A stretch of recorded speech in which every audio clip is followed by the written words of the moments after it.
Welcome to my channel BD quality system.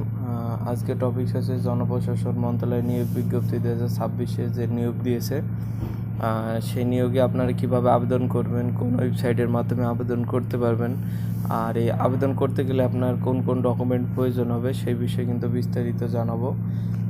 তো এখানে দেখেন যে বিষয়টা আছে সেটা হচ্ছে আপনার কিন্তু আবেদন শুরু হয়েছে 12ই মে এবং আবেদন শেষ হবে 4ই জুন। ঠিক আছে, তো আপনাদের হাতে এখনও টাইম আছে।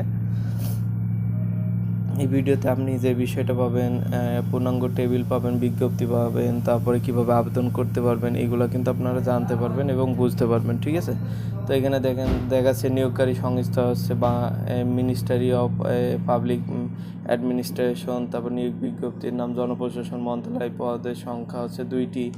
মোট শূন্য পদে হচ্ছে 20 জন। বেতন স্কেলে 60,250 থেকে 26,590 পর্যন্ত 13 এবং 20 নম্বর গ্রেডের জন্য। ঠিক আছে, তো এখানে দেখেন অনলাইন আবেদন লিঙ্কও দেওয়া আছে, তারপর অফিসিয়াল ওয়েবসাইট দেওয়া আছে। প্রার্থীর প্রাথমিক যে যোগ্যতা সেটা হচ্ছে নাগরিকত্ব বাংলাদেশের হওয়া লাগবে, বয়সসীমা কিন্তু 18 থেকে 32-এর ভিতরে হওয়া লাগবে। তারপরে শিক্ষাগত যোগ্যতা এইচএসসি থেকে স্নাতক পর্যন্ত লাগবে। কোটা সুবিধা এর বাংলাদেশে সরকারের যে কোটা নীতিমালা আছে সেটা দেখে গ্রহণযোগ্য হবে। ঠিক আছে,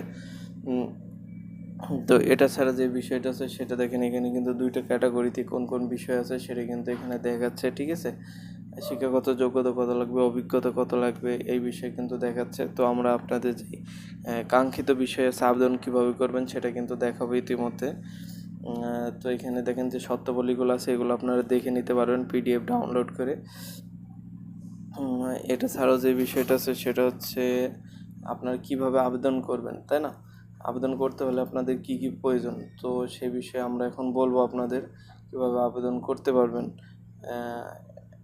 সেই বিষয়টা আছে, এখানে দেখেন বয়সসীমা কিন্তু এখানে দেখেন অনলাইনে যে বিষয়টা আছে, অনলাইন আবেদন পদ্ধতি। ঠিক আছে, প্রথমে বলছে ওয়েবসাইটে প্রবেশ করতে হবে। ঠিক আছে, আপনার ক্রমে গিয়ে ওয়েবসাইটে প্রবেশ করবেন, এরপরে অ্যাপ্লিকেশন ফর্ম অপশনে ক্লিক করবেন। ঠিক আছে, এরপর কাঙ্ক্ষিত পদের নাম, যে কোনো ছাটার মুদ্রা কপি, তারপর আছে অফিস সহকারী, যে কোনো একটা সিলেক্ট করবেন যেটা আপনার পছন্দ। তারপরে অল জবস, টেলিটকে যদি মেম্বারশিপ হয়ে থাকে ইয়েস দিবেন, না হলে নো দিবেন।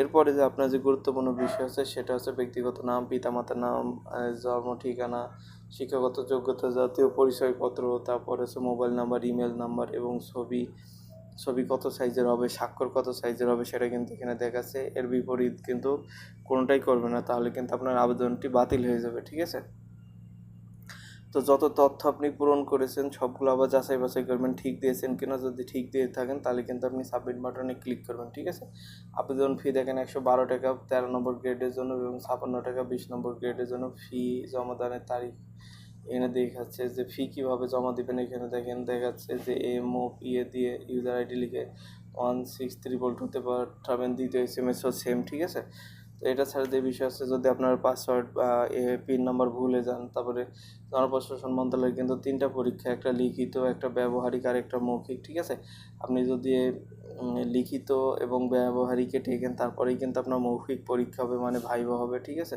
তো আপনাকে ওই দুটাতে আগে টিকতে হবে, তারপরে কিন্তু আপনি ভাইভা দিতে পারবেন। আর মৌখিক পরীক্ষার জন্য আপনার অ্যাডমিট কার্ড লাগবে, কম্পিউটারের দক্ষতা সনদ লাগবে, নাগরিকত্ব চারিত্রিক সনদপত্র লাগবে, মুক্তিযুদ্ধ অন্যান্য সনদ থাকলে সেটাও আপনার সাথে নিয়ে আসা লাগবে। তো এইগুলো হচ্ছে মেন বিষয়, এইগুলো নিয়ে আসবেন। ঠিক আছে, তো আপনাদের যে মূল ফোকাসটা থাকবে যে বিষয়ের উপর সেটা হচ্ছে আপনাদের আগে আবেদন ফর্মটা ঠিকভাবে ফিল আপ করা লাগবে। আর এই ফিল আপ করার জন্য যে যোগ্যতা দরকার সেই যোগ্যতা আপনার আছে কিনা সেটা জেনে তারপরে আপনি আবেদন করবেন। ঠিক আছে, তো ভুল তথ্য সমাধানের বিষয়ে এখানে কিন্তু দেখেছে আবেদন